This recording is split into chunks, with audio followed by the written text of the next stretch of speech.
best time of the year. I wish we could have some burr where we get kind of cold. Well, we do have a pretty strong cold front heading our way, but it's gonna wait a couple days. We're gonna have to get through a few more afternoons in the 90s.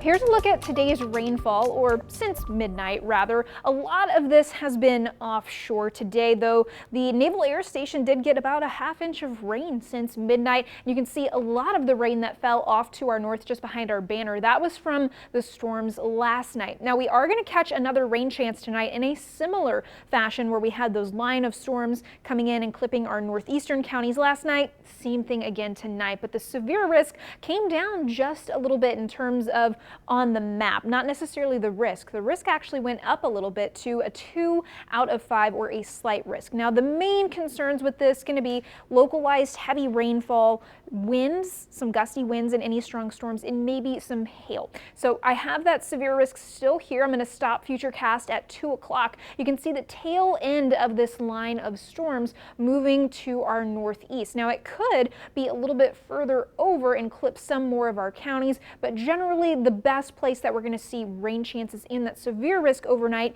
is going to be B, Refugio, and Aransas counties. Now into tomorrow morning, still a stray shower towards the coast, but generally quieting down as we progress throughout the day and into the rest of the morning. Here's those temperatures in the upper 80s and low 90s again, and I think we have a better chance tomorrow at clearing out our skies than we did today. That's why I'm a little bit more confident in those lower 90s being reached. Into Monday, we're going to keep that quiet weather going Monday and Tuesday. High temperatures even warmer heading into Monday and Tuesday into the low and possibly mid 90s ahead of that cold front that we've been talking about. So the front still expected to come in heading into Tuesday evening, Wednesday morning, bringing a nice push of cooler air and some isolated showers with it through the coastal bend as it moves into our area. And this is again looking like the best cold front that we have seen so far. All the previous fronts we've seen take the edge of the humidity off for a couple of days and then it goes back to being hot and humid. Now we're going to actually see temperatures drop from the 90s into the upper 70s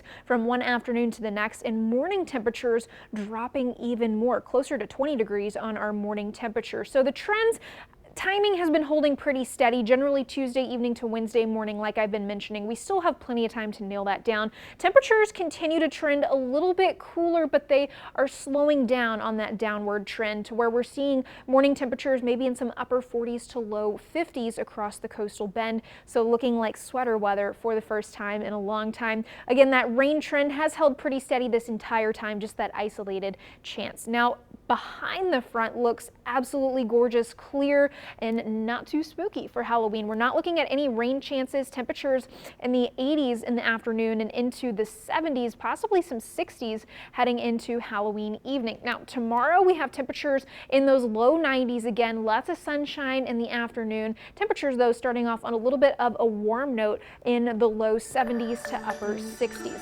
So we have temperatures going into the low 90s Monday and Tuesday, and then cooling off into Wednesday.